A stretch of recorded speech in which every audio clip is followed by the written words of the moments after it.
Hey guys, welcome back. So in the last video we left off learning how to properly import your models into Substance Painter, as well as how to do the process which we call baking, and that's where you copy the high poly detail onto the low poly mesh.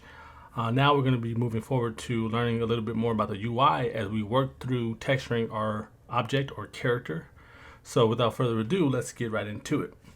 So in our last video, we worked a lot in the texture set settings, and here is your texture set size. I moved mine from 2K to 4K because my computer specs can handle it, but if yours cannot, 2K or 1K is fine. With that being said, we won't be working too much inside this. We're going to switch over to the layers.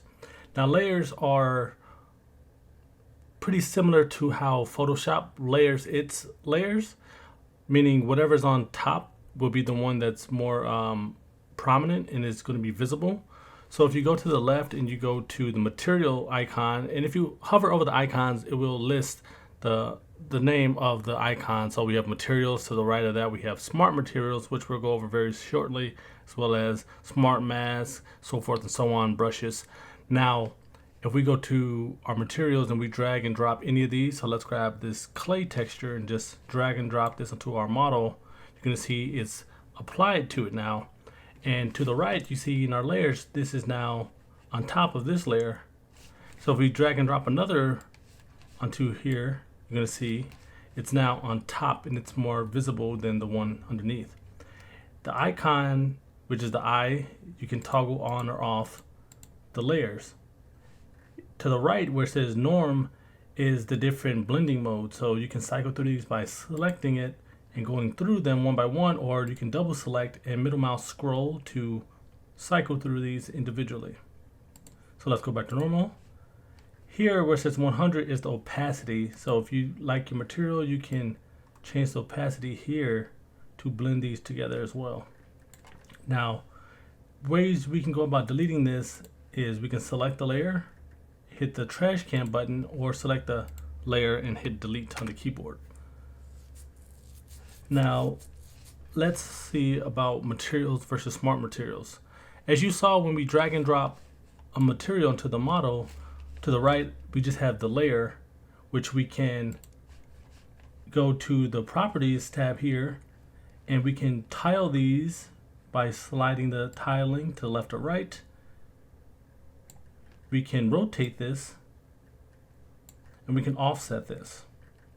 As well as if you go to the bottom, where it says materials, you can toggle on different parts of that material. We have the color, the roughness, the normal, which we can keep or toggle off as need be. But what I wanted to show you guys is the materials just have one layer versus us. Let's delete this. Let's go to smart materials right next to the materials tab. You're going to see now we have, which looks like materials, but if you drag and drop, you're going to see in the layers, we have a folder encased with this material. And if you open that folder by selecting it, you can see a drop down. So these are basically preset materials. And you can change any attribute as you need. So we can go to dirt by selecting the dirt. And you can go down to select any of these layers. You can toggle them on or off to see what's being affected. And once you select any of these, so we can go to mask editor here, and the property is going to change at the bottom, which now lets us change the global balance, global blur, contrast, so forth and so on. So if you drag this balance over to the left, it's going to get rid of a lot of the material. And you see, as I slide to the right, you know, it has a different effect to it. So let's close out this folder and we'll exit out. So smart materials are, let's select the layer. Smart materials are preset materials. And here we have the brushes. So if we want to change the brush style, we can select any one of these brushes to texture our model. So what I want to start with first is a smart material, and I want to get a material as close as character skin as we can. So let's select our smart materials. Let's go to where it says skin here. And we can just drag and drop this onto the model.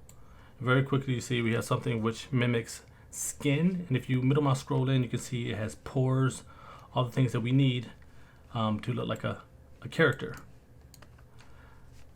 So with that being said, we're going to keep this and let's build upon this. So let's grab a material here. We can grab any of these materials, and I'll just grab this spray paint material, the paint spray, and drag and drop. And what I want to do is change some of these properties to mimic a darker skin tone. So let's go down to where it says color, and let's hit this X so we can get rid of the preset. And now we can choose color. And I want to go for dark brown color.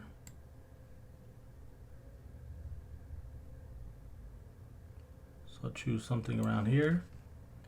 And notice it's really reflective and shiny, and we don't want that. So we're going to up the roughness on this. We can also get rid of the metal. So let's go to where it says roughness and dial this up to increase it, which will in result decrease the shininess. And this looks okay. I think we can make it a little rougher. So somewhere around here. And the height, we don't need to adjust this. We can leave this as it is. Leave that there. And what I want to do is build upon this a little bit more. So let's copy paste after we double click and select where it says paint spray so we can change the name. So let's change this to base_skin. Select this layer, press Ctrl C, Ctrl V to copy paste. And let's select the color, go down to properties, and let's change this to be a lighter tone. So around here looks fine. What I want to do is right click and go to add black mask. And what this does is allows me to paint on top of the model and reveal that color we just input. So let's Ctrl Z to go back. And what I want to do is go to the brush icon and let's choose the dirt brush. So let's go to this one here, select it. I'm going to turn on mirror and symmetry here at the top because my model is symmetrical and I don't want to do the work twice. So what I'll do is start to paint over the areas that I want to lighten up. And let's Ctrl Z and go back, and what I want to do is go to the top where it says stroke opacity and just bring this down to about 83 so we can blend a little bit better. So we'll go to the pecs, we'll start to blend this out. Let's go to the cheeks on the face and we'll just lighten up these cheeks a little bit. And what this is called is breakup. It helps it look a little bit more natural. Do the same with the nose, so let's change the size, and I'm pressing Control right click, moving my mouse to the left and right to change the brush size. Ultimately you can go to the top and you can go to brush size and you can do it there.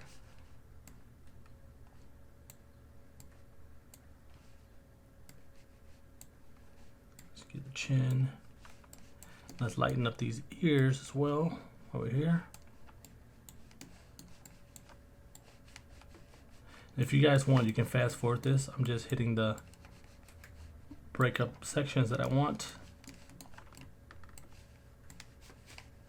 My character in the end will have a shirt on, so it really doesn't matter at this point what I do to the body. But I'll just do it for the sake of the tutorial.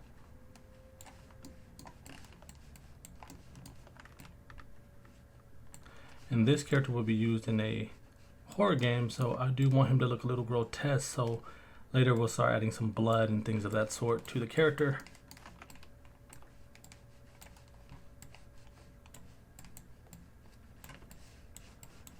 This looks okay for now, but I think we can add some more layers. So what I'm going to do is copy paste this skin and add this to the top.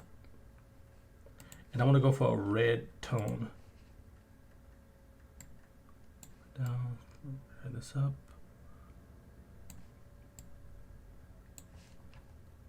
I do want to change the opacity a bit.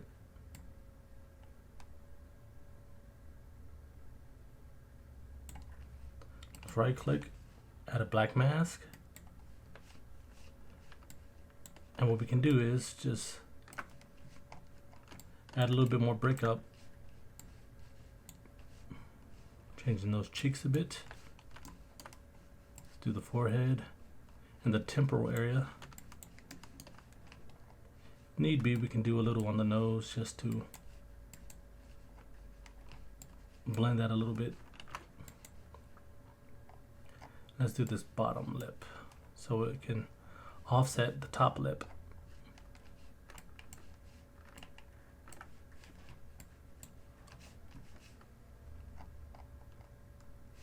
And let's add one more copy paste of the skin.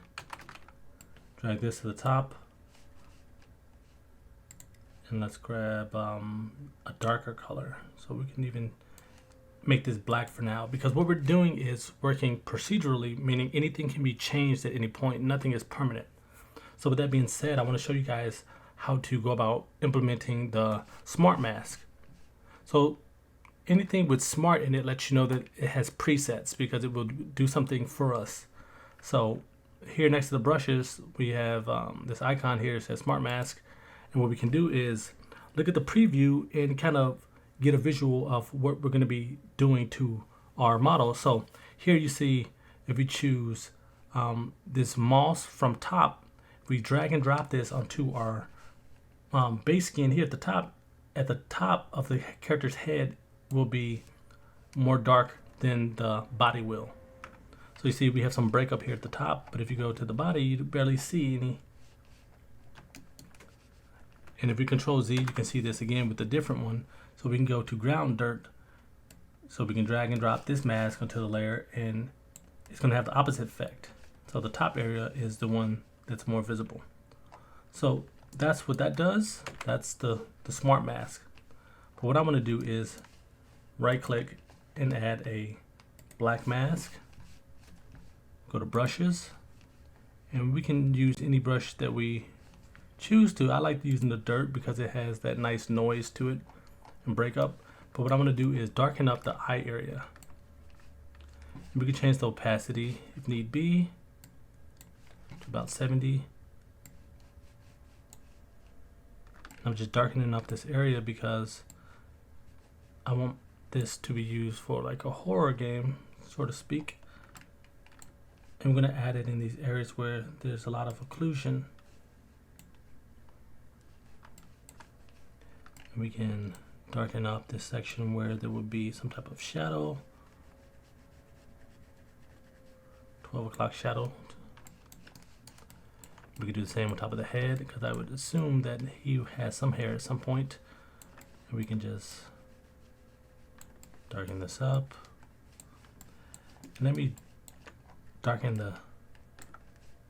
this area up just a little bit more, as well as the mustache area to indicate some type of pores being here. And I know it doesn't look too good right now, but what we can do is go to our blending modes and just change the opacity.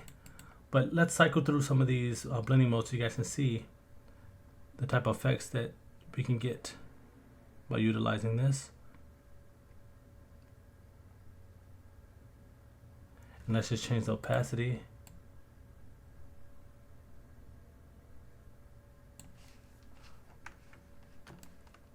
Looks good.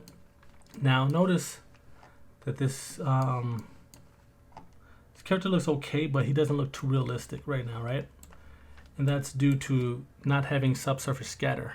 And that's the way light is absorbed on an object, similar to how if you have a flashlight or the sun coming from behind your head, you can kind of see through your ear.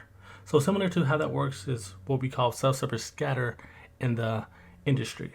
So to get that effect inside of here, what we want to do is, let's toggle off the symmetry really quick. Let's go to the display settings here on the right. And let's toggle on shadows so we can have, real world shadows here. We're going to leave it on intensive, but let's scroll down. And what I'm going to do is, let's add anti-aliasing on, as well as subsurface scattering. So let's toggle this up. And what we can do is just bring this over a bit. We don't want this to be too drastic. If need be, we can go back and change it and, up it or down the count if we need to. We added that. So let's go from layers to texture set settings. go to where it says channels, hit the plus sign, and here we can add extra maps that we don't have access to otherwise. So let's go to scattering and watch how the character skins turns a little bit more realistic. So this is that scatter look, how it looks a little plasticky. And what we do is we have access to the scatter amount here. So let's go to the base.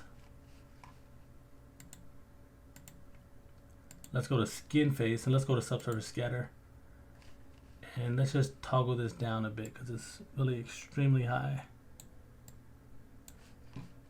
We can go to all of these skin patches. We have access to the pores, which are the dots here on the face. And we can go back to the display settings and we can change the subsurface count so it isn't super, you know, oversaturated. So now that we have this, we can go back to, you know, our character. So let's grab another material, and what I want to do is grab this plastic grip. Naturally, if you drag and drop this, you're gonna have a whole bunch of dots that are super harsh. And what I want to do is go to scaling or tiling, and let's just scale these to be super small so they have a lot of breakup. That looks good. And if you toggle it on and off, you can see this effect. And we can turn off the color. And what I want to do is up the roughness. We have some variation where we can have a little reflectiveness and a little, you know, roughness there by adjusting this one.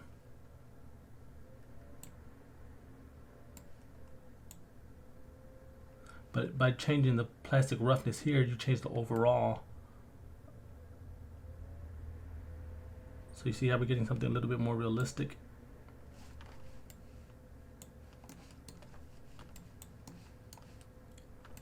So let's get back to our character, and also what I want to do is change the HDRI, and that's high dynamic range, which is what's lighting our character right now. So let's go back to the display settings, and let's go all the way up to the top, and where it says panorama, we want to change this to something closer to like autumn fall, and it's going to make our character super dark.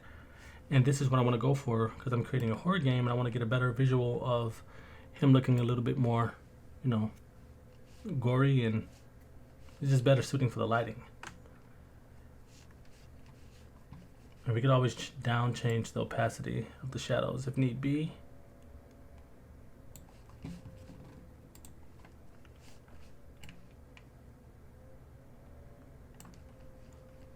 Looks okay. So let's finish with the skin material. So at first we used a lot of materials and smart materials, but also what we have an option to do is just paint this by hand. So what we can do is select this add layer button, and just be cautious. Let's Control Z to go back so I can show you guys this. So depending on where you have selected, and if you select this here, it's going to add a layer above this layer. So let's Control Z, go back. Always select the top layer and then choose add a layer so it can be on top. What I want to do is, you know, add more damage to the skin, or I can just go straight to lighten this up a little bit. So let's just grab a red color for now. We can get rid of the height and normal for now because we just want to add some texture to it. So I'll grab maybe a dark red, maroon type color. Go to my brushes. Grab any one of these that I like, and I always use dirt more often than none just because I like the noise once again. I want to paint this lip, so I'm going to turn back on symmetry.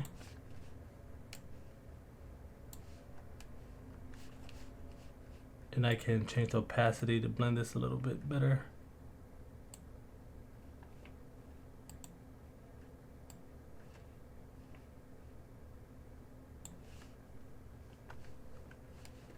And let's change the blending mode to see if I can find something a little better.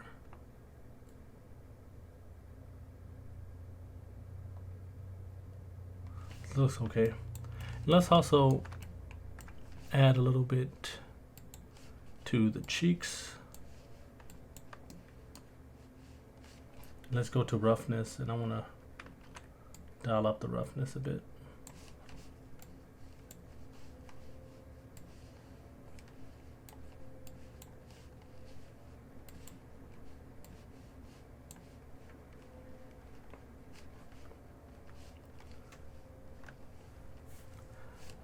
So let's go back to materials, toggle off the symmetry, and let's grab this blood texture. Where are you hiding it? Here it is.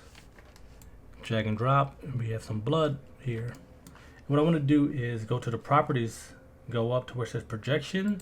Let's change it from UV to triplanar so we can see this as a 3D representation, and we can move this. So we can press W to go to the move tool. We can press R to go to scale, and E to rotate this. And let's just press R to downscale this.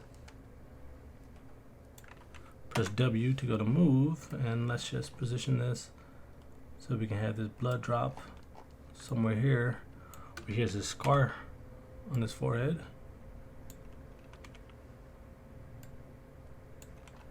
Let's move this up.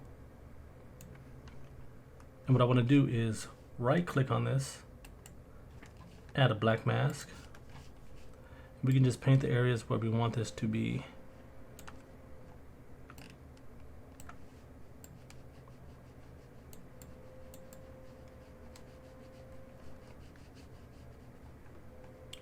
Just leave this here. Looks good. Looks nice and gory. We could always just drag and drop another one or copy paste and add more to this. But I want to show you guys some cool things you could do with this as well. So let's add more scars to this character. Say we want to, ding them up a bit. Let's add a new layer. We can go to the alpha. So here are brushes, but something similar to brushes are the alphas. And we can grab any of these, and they have some pretty cool alphas we can work with, or you could also import them.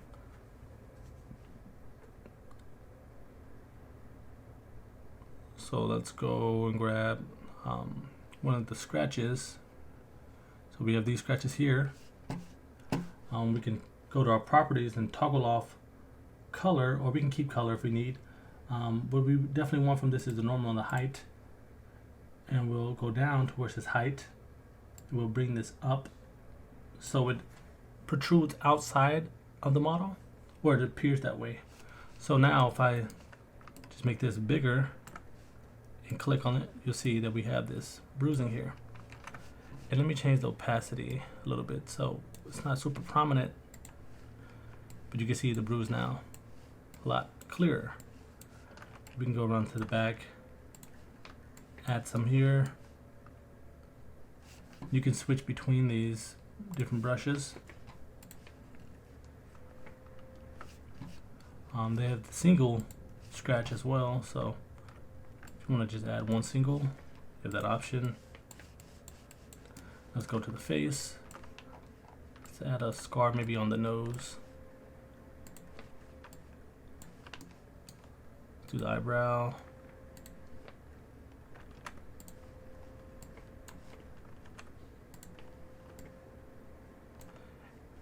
And say if you want to get rid of the scratch, you can also go to the eraser on the left, and you can start to erase anything that you put. And you can do this with any layer, doesn't really matter. Let's go to the lip. You can make it as big as you want and do the same thing, but I wouldn't suggest that. Use these sparingly.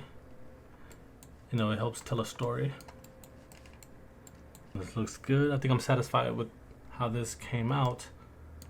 So one thing that you should always do, which I didn't do a lot in this video, is organize your files and your layers so you know what affects what. So if any point you want to change the art direction, you can have everything organized to make it a little bit more simpler. So if you guys wanted to export these out, bringing it to Blender or Unreal Engine 5, Unity, you can go to File, Export Textures.